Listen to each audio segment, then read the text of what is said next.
Students, today we are going to start our next chapter, Administrative Structure, Growth of Colonial Army and Civilian Administration. Administration and Composition of Military. सबसे पहले तो हम लोग जानते हैं कि ईस्ट इंडिया कंपनी ने अपना शासन प्रबंध किस तरह का बनाया, उसकी कंपोजिशन क्या थी, जो मिलिट्री की कंपोजिशन थी, जो एडमिनिस्ट्रेशन था उनका, वो किस तरह का था. As we all know, earlier British came to India for trade.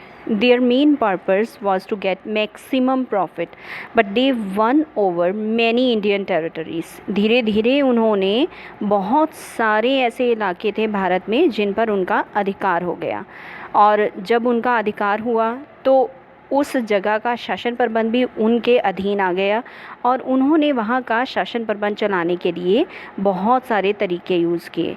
They adopted many policies, the objectives of which was to protect the British interest in Indian administrative composition. As the trade of the East India Company developed, a need also was felt to organize its legal, administrative and bureaucratic.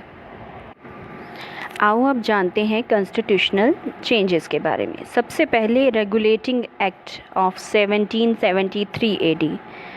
अब ये जो act था पास क्यों हुआ? It was passed to inquire the working of the East India Company. According to this act, the British Parliament got the right to check the working of the company in India. It had the right to take decision by majority over the matters related with administration.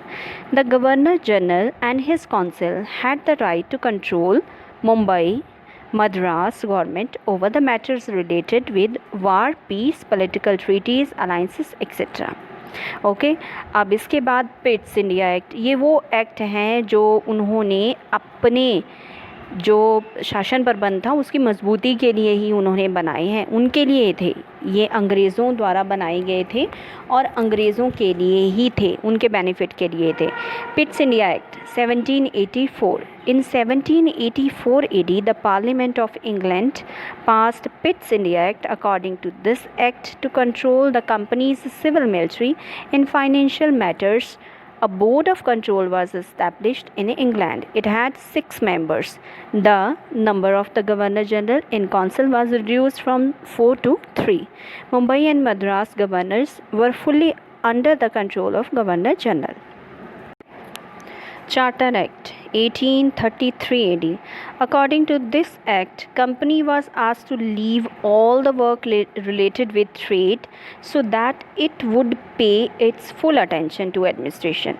The Bengal Governor General and Council were now named as Governor General of India and Council of India respectively. A law member was included in the Governor General's Council to make laws for the country. In this way, the presidencies were debarred from the right to make law. In this way, the central government was made very powerful. Now, Charter Act 1853 AD. According to this act, legislative was established by separating from executive. It had total 12 members. Through this act, the interference of the central government increased in company's affairs. Now it could take over the rule of India from the company into its own hands.